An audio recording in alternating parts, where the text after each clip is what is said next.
Good morning, Mid-Michigan. It's Friday, July 23rd. I'm Jorma Duran. And I'm Kiyerra Lake. I think we should do like a, can you finish that? Yeah, I do that. There we go. Right? Thanks for joining us. Here's the 6 things you need to know about as you start your day. I'm here at the Capital City Market now in Lansing. Now at the food bank, they were able to buy all this food for $10. Let's see what I can get for that price. The winning Powerball numbers are now in, and I'm still here, so it looks like no one won the grand prize of the $570 million from last night's Powerball drawing. And the end of 2021 is here, and pandemic or not, people are ready to celebrate. This is why the East Lansing Fire Department is reminding you to be safe. It's the busiest shopping day of the year, Black Friday. Last year, due to the COVID-19 pandemic, we saw many stores offer curbside pickup only. Okay, number one. That's one. Okay.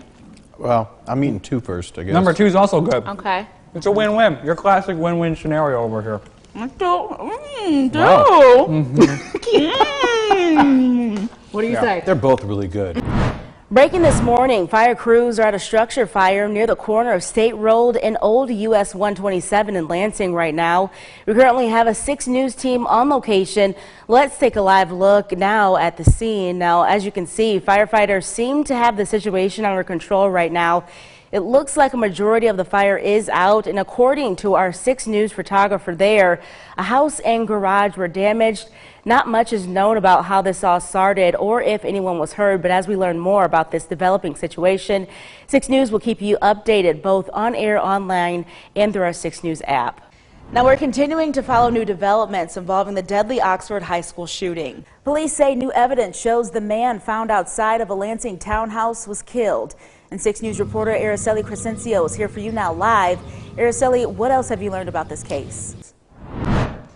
Breaking this morning, one person is now dead after police say they were shot at Town Square apartments and townhomes. New numbers show Michigan's seasonally unadjusted jobless rate decrease in October, with numbers in the Lansing region also doing well. All right, Tim, thank you so much for joining us. Now, the first thing we want to talk about is the COVID impact right here on Michiganders. A lot going on, but let's switch gears now. Let's talk about the infrastructure bill that was just passed into law. I know Michigan is supposed to get $10 billion of money, but the plan is to spend that money next year? Meaning companies with 100 or more employees will need to have its staff fully vaccinated against COVID-19 by January 4th of next year or face major financial consequences. Over the last 2 days, health officials say the daily average for new cases was almost 7,700. The total was 15,385, and new data also shows another 351 people dying from COVID-19. It's been a tough few years for everybody, really. So my hope for the new year is that they can all come together, everybody can have a more enjoyable time. WLNS and our partners are teaming up again to help Highfields. Highfields is changing lives and strengthening communities.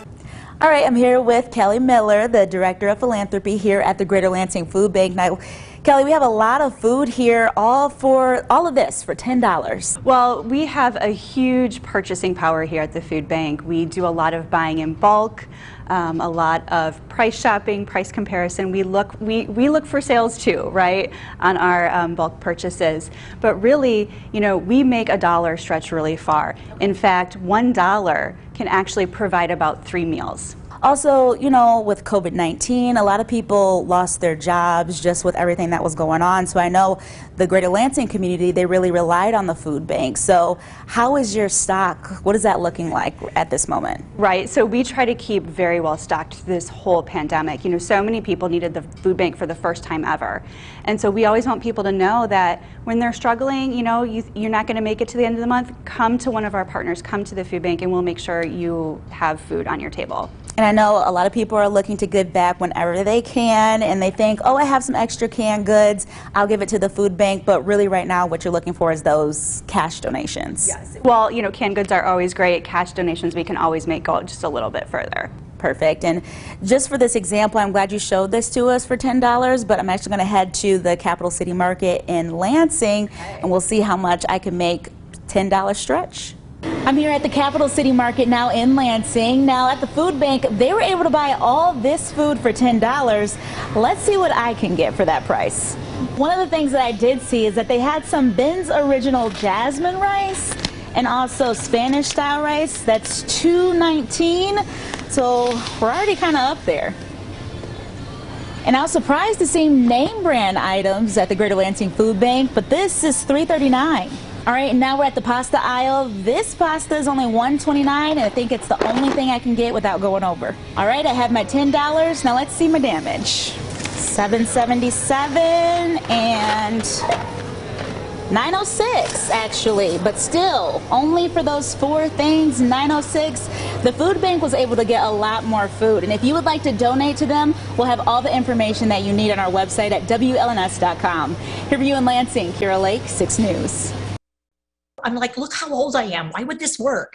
Teepa Snow is an occupational therapist. And I've been in practice over 40 years. And this month, she didn't think she would be adding viral sensation to her list of skills, but in just a few weeks, she gained more than 100,000 followers on TikTok and has millions of views. Teepa. Teepa, hey. Yeah. Got your drink. In short videos, she shares simple tips to better communicate with someone living with brain changes, including dementia and Alzheimer's, which impacts people's memory. How do you help someone eat? That's a pretty complicated question, so I'm going to break it down and give you a few options. I've worked and taught at universities, college, school of medicine, but I also worked with the Alzheimer's Association. So she's now taking her background and knowledge on the topic to help others. Younger carers and carers who can only have like this much time to really pay attention, but they have this much need when it comes to understanding the people they're caring for or the family members they love. Teepa is sharing techniques and helpful suggestions, and she says she's teaching people how to grieve the changes of their loved ones with dementia while still giving them wonderful care. People are really trying their best, and we're getting lots of questions in about basic stuff and then advanced care stuff because people are right in the middle of stuff and they're struggling. Some of these tips are simple. Like trying to get people to sit down, trying to get people to go somewhere, trying to get people to not do something, trying to get people to do something, and trying to get people to understand. And that's probably the trickiest one, or to remember. And for those who also have important information to share with others other than dementia, Teepa says give TikTok a try. It's a way to start anyway. Go ahead and try it. What the heck? I dove in. Here for you in Lansing, Kiyerra Lake, 6 News.